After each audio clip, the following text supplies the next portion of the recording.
स्वागत है आपका अपनो राजस्थान। आप देख रहे हैं और बात सबसे पहले श्रीकरणपुर उपचुनाव की। उपचुनाव का घमासान, रुपिंदर सिंह कुन्नर को कांग्रेस ने मैदान में उतारा है। गुरमीत सिंह कुन्नर के बेटे हैं रुपिंदर कुन्नर। चुनाव के दौरान गुरमीत कुन्नर का निधन हो गया था, इसके चलते श्रीकरणपुर का चुनाव स्थगित हो गया था। अब 5 जनवरी को मतदान इस सीट के लिए होगा। ये बड़ी खबर है। श्रीकरणपुर उपचुनाव से जुड़ी रुपिंदर सिंह कुन्नर को कांग्रेस ने चुनावी मैदान में उतारा है। गुरमीत सिंह कुन्नर जिनका निधन हो गया था, उनके बेटे हैं रुपिंदर। चुनाव के दौरान गुरमीत कुन्नर का निधन हुआ था, इसी कारण श्रीकरणपुर का चुनाव स्थगित हो गया था। अब 5 जनवरी को इस सीट के लिए मतदान होगा। बड़ी खबर।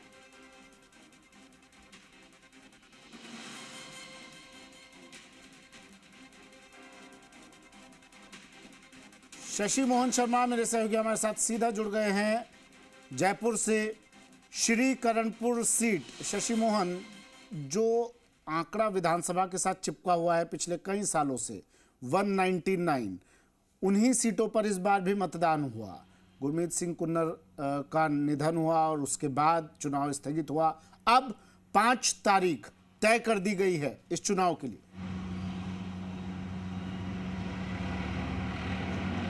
बिल्कुल सुमित, 5 तारीख तय कर दी गई है और कांग्रेस ने अपना प्रत्याशी घोषित कर दिया है। दरअसल 9 नवंबर जब चुनाव की अधिसूचना जारी होने के बाद नामांकन दाखिल करने की आखिरी तारीख थी, तब आप देखिए कि गुरमीत सिंह कुन्नर का निधन उसके बाद हुआ था। और जब आखिरी तारीख निकलने के बाद में किसी राष्ट्रीय पार्टी के प्रत्याशी का निधन हो जाता है तो चुनाव स्थगित किया जाता है। अब कांग्रेस पार्टी ने एक बार फिर से कुन्नर परिवार पर ही भरोसा जताया और उनके पुत्र रूबी कुन्नर को प्रत्याशी बनाया है। रूबी कुन्नर पहले भी टिकट की दौड़ में थे और जब आपको ध्यान होगा पिछले दिसंबर में पार्टी की तरफ से रायशुमारी की जा रही थी तो गुरमीत सिंह कुन्नर आए। हमने उनसे पूछा कि कुन्नर साहब क्या आपकी मंशा है चुनाव लड़ने की। उन्होंने कहा पार्टी कहेगी तो चुनाव लड़ेंगे, लेकिन वो चाहते थे कि उनके पुत्र को टिकट दिया जाए और उनकी ये मंशा अब इस रूप में आ रही है।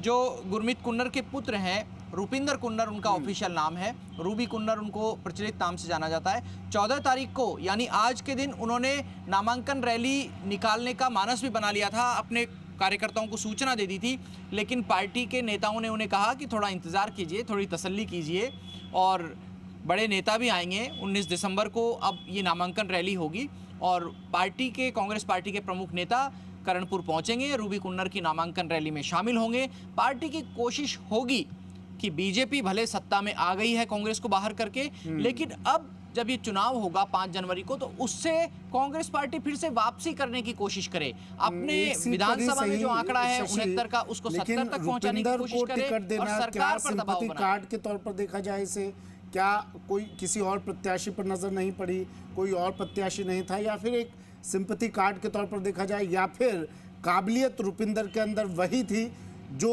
गुरमीत उन्हें अपना उत्तरादायी भी बनाना चाहते थे?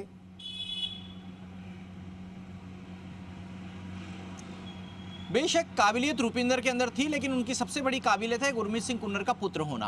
और यहां से पहले पृथ्वीपाल सिंह संधू टिकट मांगते रहे हैं, श्रीगंगानगर में कांग्रेस के जिलाध्यक्ष रहे हैं। और ये देखिए कि यहां सुरेंद्रपाल सिंह टीटी और गुरमीत सिंह कुन्नर में पिछले 2 दशक से लड़ाई चलती रही है। यहाँ पर कभी टीटी जीतते हैं तो कभी कुन्नर जीतते हैं और इसी फेर में जो सुरेंद्रपाल सिंह टीटी हैं वो जब दोनों बार जीते तो दोनों बार मंत्री बने। गुरमीत सिंह कुन्नर भी एक बार कृषि राज्य मंत्री बने, लेकिन अब की जो बीता सत्र था, बीता 15वीं विधानसभा का कार्यकाल था, उसमें गुरमीत कुन्नर को मंत्री पद भले ना मिला हो, लेकिन वो आलाकमान के प्रति समर्पित रहे। जब 2020 का पॉलिटिकल डिस्टर्बेंस का समय आया तब भी उनसे पूछा गया कि वो सचिन पायलट के साथ हैं या अशोक गहलोत के साथ हैं, तो उन्होंने कहा वो आलाकमान के साथ हैं और पार्टी आलाकमान जो आदेश करेगा उसकी वो पालना करेंगे। यही कारण है कि आलाकमान ने कुन्नर परिवार पर ही भरोसा जताया है, सिंपैथी कार्ड भी खेलने की कोशिश है और इसीलिए रूबी कुन्नर को टिकट पार्टी ने दिया है, जो 19 तारीख को नामांकन दाखिल करेंगे। अब बीजेपी क्या कह रही है? सियासी जोड़ गुणा गणित क्या कह रहा है यहाँ का?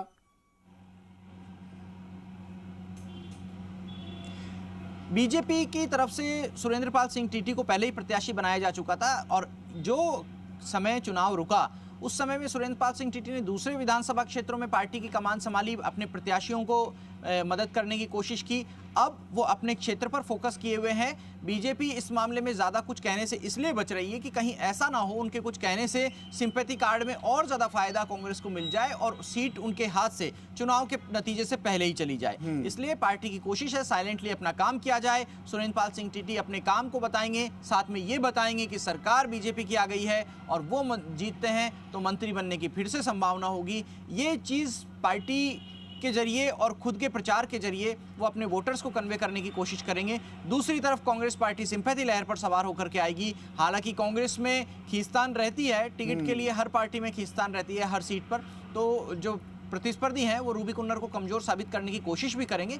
लेकिन अभी सिंपैथी कार्ड उनके पक्ष में। फिर भी सुरेंद्रपाल सिंह टीटी पहले 2 बार के मंत्री रहे हैं, 2 बार गुरमीत कुन्नर को उन्होंने हराया है, इस नाते उनका दावा भी यहाँ पर कमजोर कहीं किसी सूरत में नहीं है, मजबूती से वो मैदान में डटे हुए हैं। चलिए शुक्रिया शशि।